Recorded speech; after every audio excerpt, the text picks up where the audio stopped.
All right, let's talk about the Mughal Empire. We all know the images, right? The stunning palaces, the incredible art.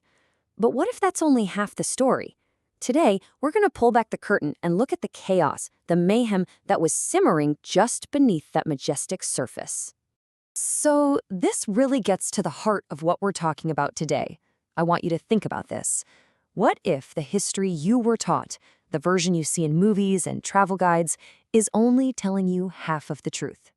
You know the one side of the coin, right? We hear Golden Age and we think of beautiful art, massive golden thrones, just pure power and riches. But what's on the other side? Well, that's where you find the blood and fear. That's where you find forced faith and rebellion bubbling up everywhere.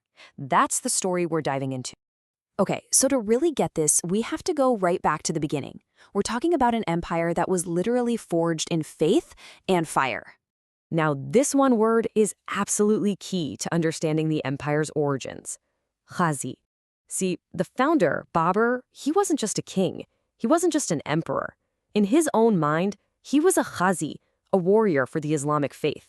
And believe me, that identity, it changed everything. And that's why his victory at the famous Battle of Panipat wasn't just about grabbing more land. No, this was framed as a holy war. And what does that mean? It means spiritual domination. It means mosques going up where temples used to be. Right from the get-go, the very foundation of the empire was built on this idea of conquest. But here's a twist in the story. The Mughal rise to power wasn't this unstoppable straight line. There was an interruption. A guy named Sher Shah Suri came along and actually broke their hold on power. And in that short time, he proved something incredible. There was a totally different way to run things. And man, what a contrast it was. Instead of ruling through terror, Sher Shah Suri focused on, actually building a state. He set up an efficient administration, created one currency for everyone, built a huge system of roads, all of it backed by the rule of law. His time in charge, even though it was short, was this powerful message. You could hold on to power through good governance, not just by scaring everyone. Well, Suri's rule didn't last, and the Mughals came back. And that brings us to maybe the most complex, the most contradictory figure in this whole story, the Emperor Akbar. So let's trace his journey, because it's pretty wild. He starts out like you'd expect, a conqueror, pushing the borders of the empire out further and further. But then, something changes. He starts questioning his own religion, Islam. And not just in private. He hosts these huge public debates with experts from Hinduism, Jainism, even Christianity. And the biggest move of all? He gets rid of the jizya tax, which was a tax that only non-Muslims had to pay. And this is the million-dollar question about Akbar, isn't it? Was this for real? A genuine change of heart? Or was this just a brilliant political move? Was tolerance simply his smartest weapon to control a massive, diverse, and often rebellious population? Honestly, the history isn't clear, which leaves it up to us to kind of figure it out. Now, this whole balancing act, this tension between what's practical and what you believe, it doesn't end with Akbar. Oh no, it carries right on into the reigns of his successors, Jahangir and Shah Jahan. And this is an era where you see this incredible, breathtaking beauty that's hiding a really brutal reality just underneath.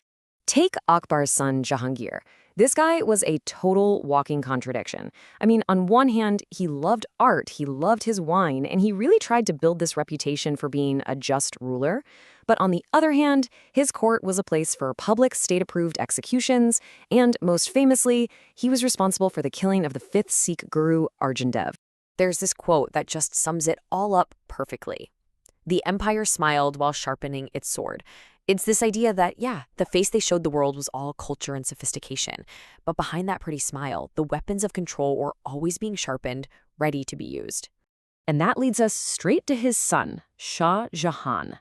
We all know him as the guy who built the Taj Mahal.